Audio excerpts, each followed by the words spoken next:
Hello you amazing people, welcome back to RX Memes. First things first, here were the first 3 comments in my last video, and here is the comment of the day that made me laugh.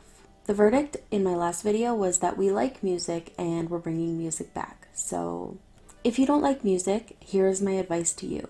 Go to www.google.com and search therapy near me, and then come back in about a week or 2 and enjoy the video. And with that being said, let's get into today's ProRevenge. Garage manager tries to screw over a loyal customer. Customer gets revenge, garage owner is awesome. Sorry for mobile format and bad English. I am American. Mechanics are notorious for not maintaining their personal daily drivers, but this significant other's car will always be well maintained because you don't want a broken car and an angry wife. Molvo the Volvo may be a little old, 02S60 turbo, but it gets all of its service done at one garage and has for the last 60,000 miles, all on time with the owner's manual. On the last oil change, the cartridge filter cap was tightened too much, fusing the cap to the block with the force of 1,000 gods.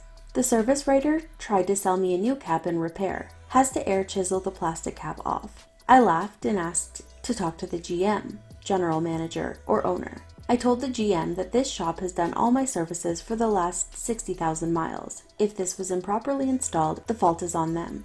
Of course, the manager still tried to say it wasn't their fault and refused to fix the problem. This got me mad. I said, "It is obvious that you are not going to make this right," and walked over to the wall with the business license, Bureau of Auto Repair certification, etc. I started writing all the business information down on the back of the estimate sheet I was given by the service writer so I can contact the owner. While doing this, I told GM to get my car out of the bay and give me my keys. The tech had drained the oil but refilled it to the proper level before letting the vehicle leave the shop. The manager then walks up with my keys and a bill for 15 minutes of shop time and 5 quarts of oil.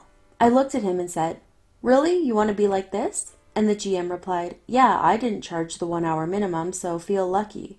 What an asshole. So Malvo the Volvo and I go to the dealership. I explain what happened at my regular garage and tell the Volvo mechanic to fix it proper.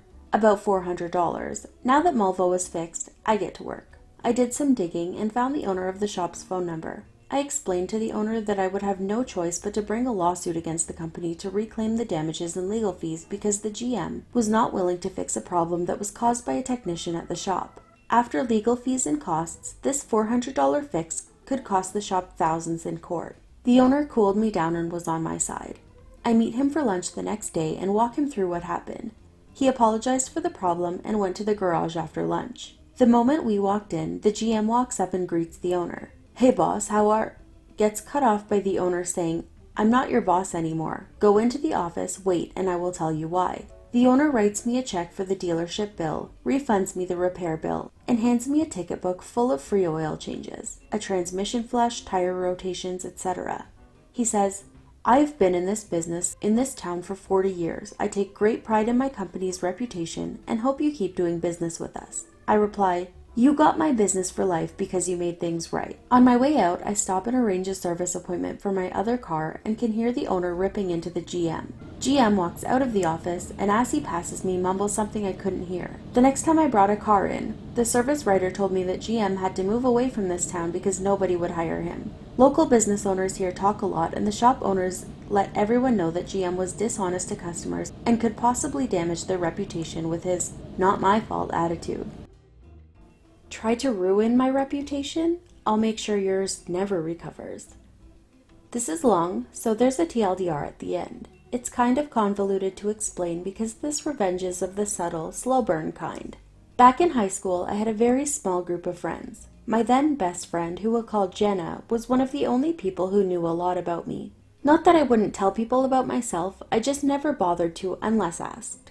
But Jenna and I would talk about everything and anything we could, as most best friends do. We had our ups and downs for sure, but in the end we were inseparable. That is, until the incident happened. To make a long and frankly complicated story short, what happened is that one of my other friends and I wanted to celebrate our birthdays together, since we're a couple days apart. My friend was best pals with Jenna's ex, so I asked Jenna if she would be okay to party with her ex there.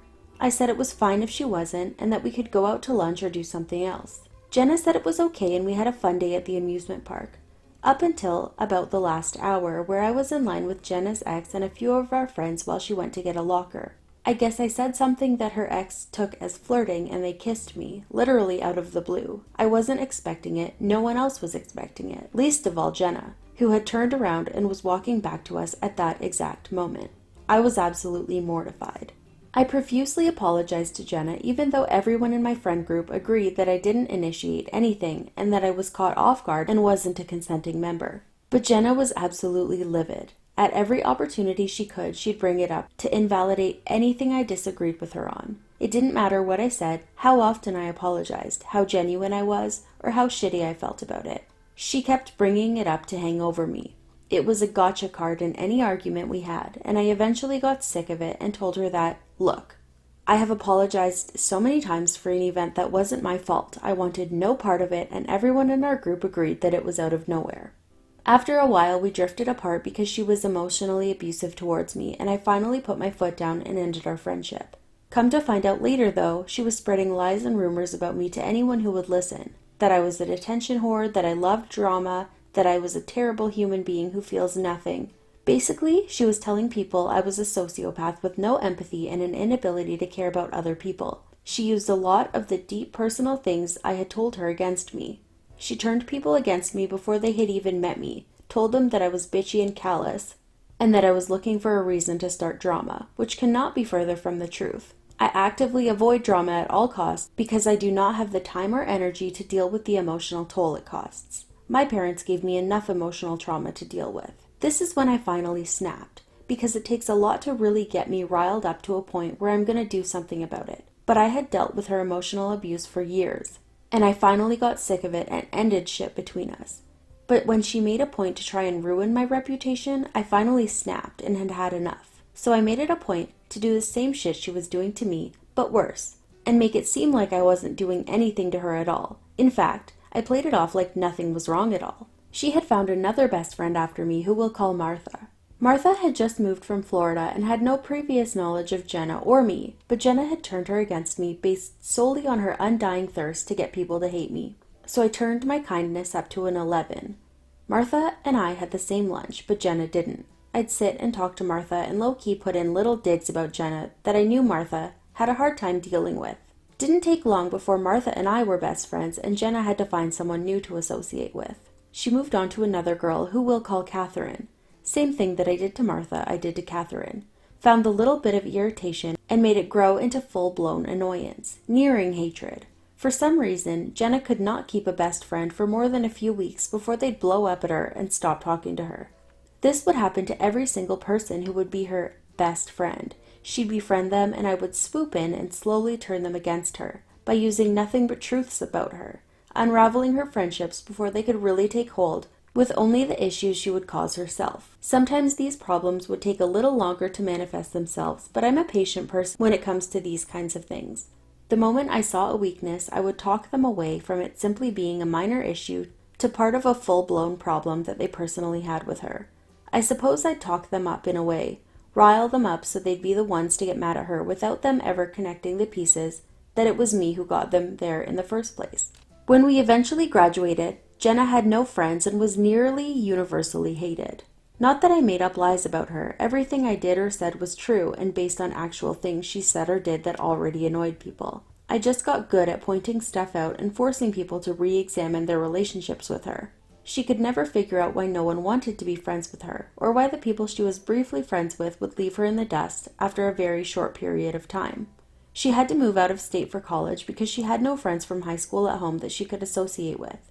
No one wanted to be around Jenna. But in truth, all I had to do was point out how poorly she was treating people for them to realize how she was using them. She did most of that work herself. I just shortened the lifespan of her friendships and made it so she got a taste of her own medicine, minus the bullshit and lies. This may initially seem a little petty and childish, but I assure you, I cannot express how much her social life was secretly ruined without her ever realizing it.